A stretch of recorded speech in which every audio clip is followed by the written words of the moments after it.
studios, this is the Houston Texans 2021 win-loss projections from the Sportsocracy. I'm Jeremy Greene of ESPN Radio. I'm joined by Brian Haynes, and I'm going to be really honest with you, Texans fans. I don't have a lot of good to say about this team.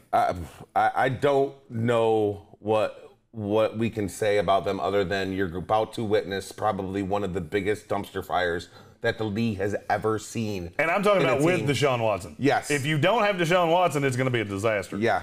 I look at the schedule. Oh, my God. And I just go pillar to post on the schedule. And I'm going to level with you.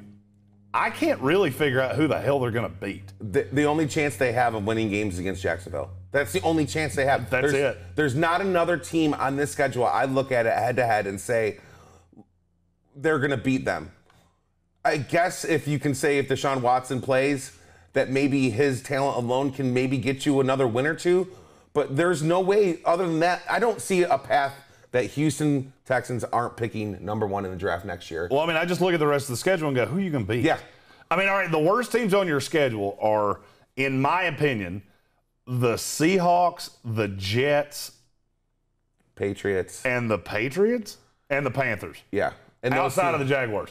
Yeah. You're not better than any of those teams. No, you're not. And you're not all that close. Not even. I don't think it's even close at all. I think this is a blip year for the Texans, which is why they took Davis Mills with the first pick they had in this draft. And I just don't that pick to me shows me that they have no idea what they're doing. No, because and the thing with Davis Mills that bothers me so much is, all right, let's just say for shits and giggles, let's say Davis Mills somehow winds up playing this year. Yeah.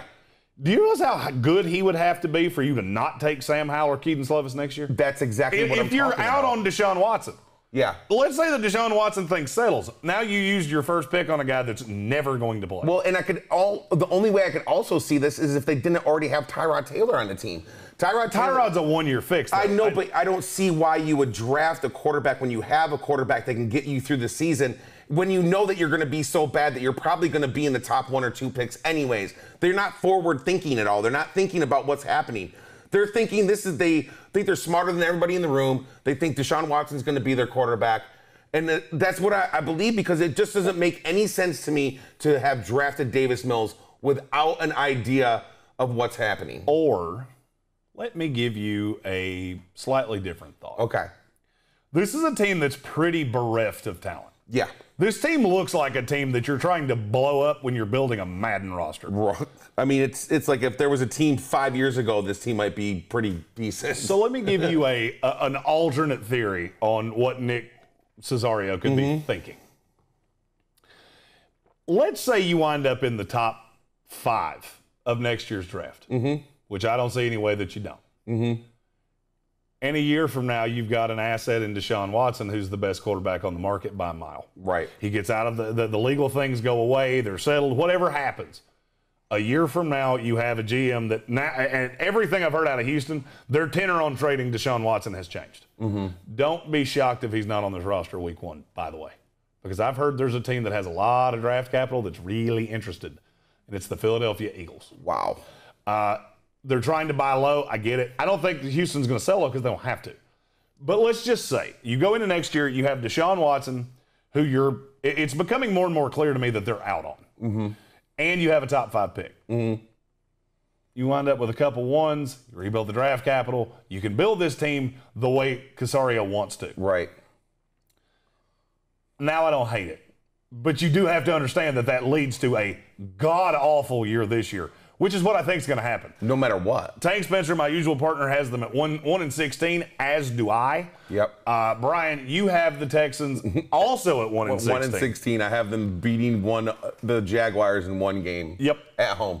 And that's the thing. We had 5 people do this that are the staff of the Sportsocracy. Yeah. Between the 5 of us, we added up to 6 wins. Yeah. I've got them at 1-16. I think they're going to have the number 1 pick in the draft next year, which would lead to them taking a guy that we're pretty familiar with as affiliates of the North Carolina Tar Heels and Sam Howell, who I think is going to be a very good quarterback prospect. Yeah. I see a path where a year from now we look at the Texans completely differently. I don't know that David Culley is going to be the coach for long here. I could very easily see all of these things being resolved, him being a 1-year coach, and they hire somebody new in a year. I honestly believe there is a path to that, because this was a job that was not looked at very favorably in this cycle. Yeah. I could see Culley being a one-year guy.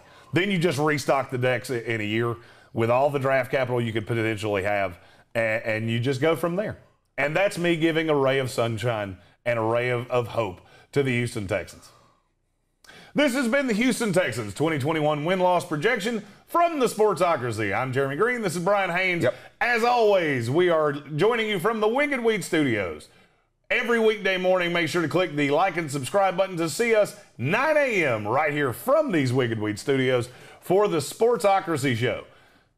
Be sure to check out our friends at Wicked Weed, wickedweedbrewing.com. Drink different.